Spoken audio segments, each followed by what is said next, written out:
The Cat's Elopement. Hi everybody, my name is Natasha from Andrew Lang's Pink Fairy Book. But first, here's a piece of gossip I just picked up about Bertie. I spied him this morning, sitting on a lily on the pond. It was a beautiful bright morning, but Bertie looked really bored. As you know, he used to be a handsome prince and lived in the palace at the other end of the garden. But now he's a frog, and there isn't always much to do in his pond. His little friend, Tim the Tadpole, was swimming round in circles trying to catch his tail and see what it tasted like. When he was fed up with that, he asked, "What do they do in the palace on sunny mornings, Bertie?" Bertie thought for a moment. He was having trouble remembering, because he seemed to have been a frog for an awfully long time. "We had school," he said eventually. "School?" said Tim. "What's that?" Colin the carp, who is a bit of a grumpy fish at the best of times, interrupted this conversation and said, "School is for creatures with brains. It wouldn't interest you, little Tim, because your brain isn't even the size of a pea." Now Sadie the Swan, who always looks after little Tim's best interests, told Colin the carp to hush. She added, "It's very bad to hurt creatures' feelings." She looked towards Bertie and said, "Tell us something you learned, Bertie. I'm sure you were very clever, as well as terribly distinguished looking when you were a prince." Bertie thought for a moment. He wasn't quite sure what he had learned in school. There must have been something, because the teacher said an awful lot. But actually, it was quite hard to remember. "Go on, go," said Tim excitedly. "We'd all really like to learn something." At length, Bertie said, "I learned that the world is an awfully big place. Much bigger than this little pond. But do you know what, little Tim? Wherever you go, people and creatures have one thing in common.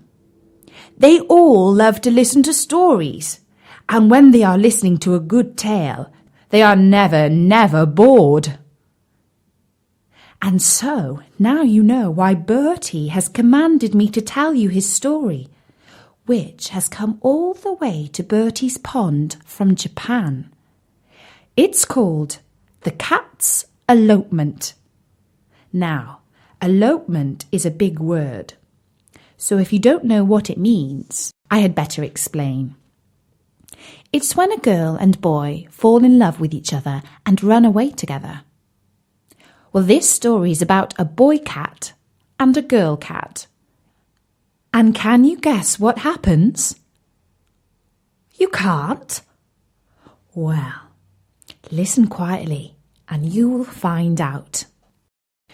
Once upon a time, there lived a cat of marvellous beauty, with a skin as soft and shining as silk, and wise green eyes that could even see in the dark.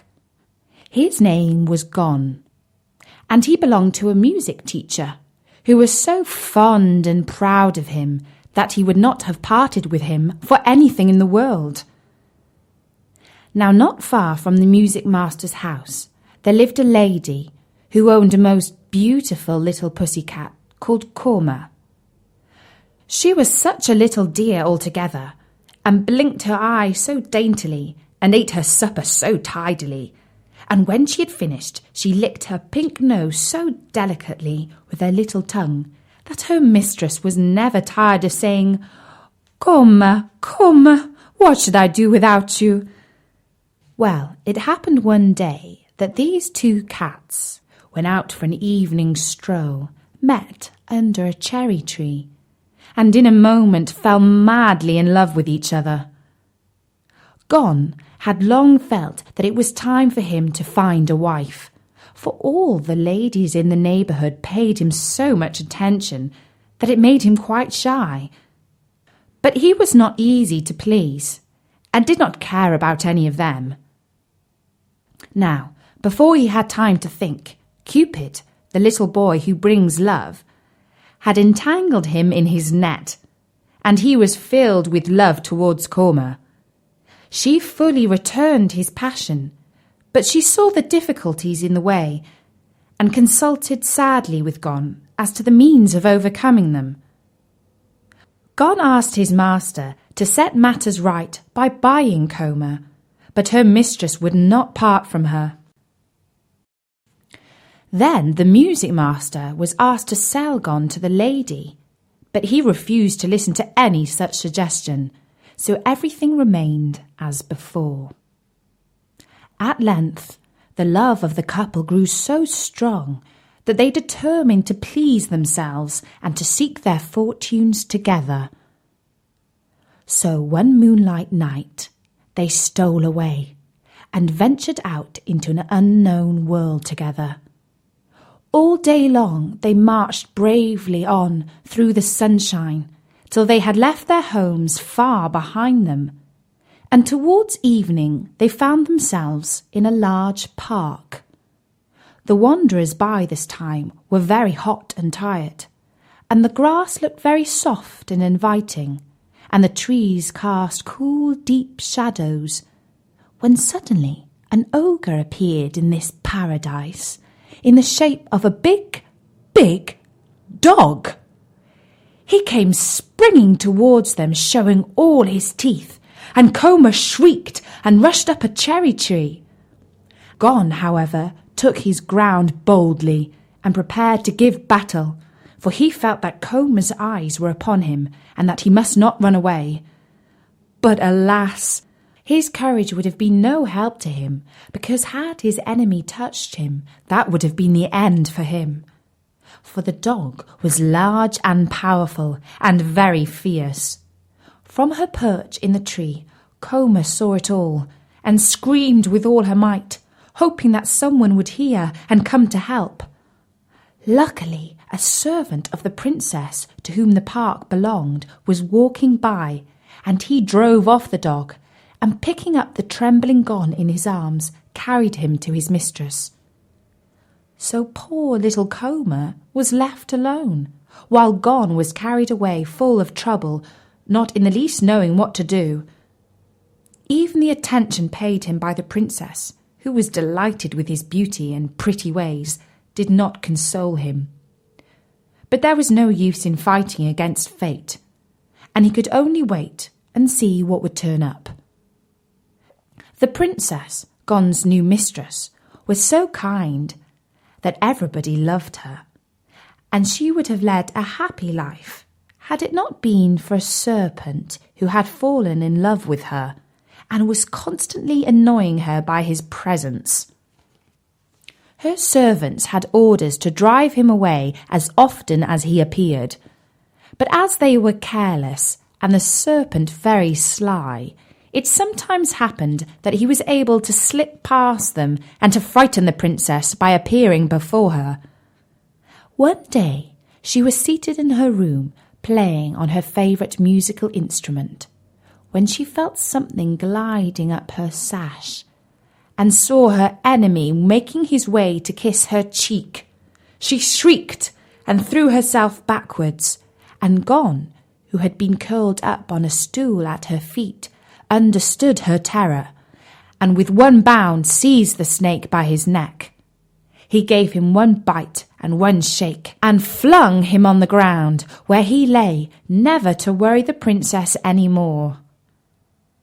Then she took Gon in her arms, and praised and caressed him, and saw that he had the nicest bits to eat, and the softest mats to lie on, and he would have had nothing in the world to wish for, if only he could have seen Coma again. Time passed on, and one morning Gon lay before the house door, basking in the sun. He looked lazily as the world stretched out before him, and saw in the distance a big ruffian of a cat teasing and ill-treating a quiet little one.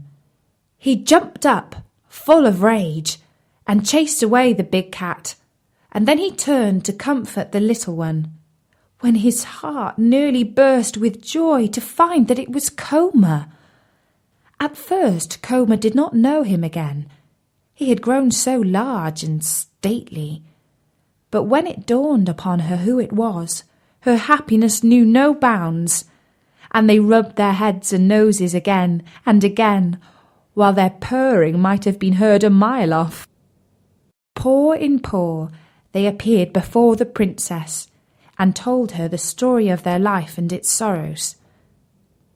The princess wept for sympathy, and promised that they should never more be parted, but should live with her to the end of their days. By and by, the princess herself got married, and brought a prince to dwell in the palace in the park. And she told him all about her 2 cats, and how brave Gon had been, and how he had delivered her from the enemy, the serpent. And when the prince heard, he swore they should never leave them, but should go with the princess wherever she went. So it all fell out as the princess wished, and Gon and Coma had many children, and so had the princess, and they all played together and were friends to the end of their lives. And that was the story of the cat's elopement.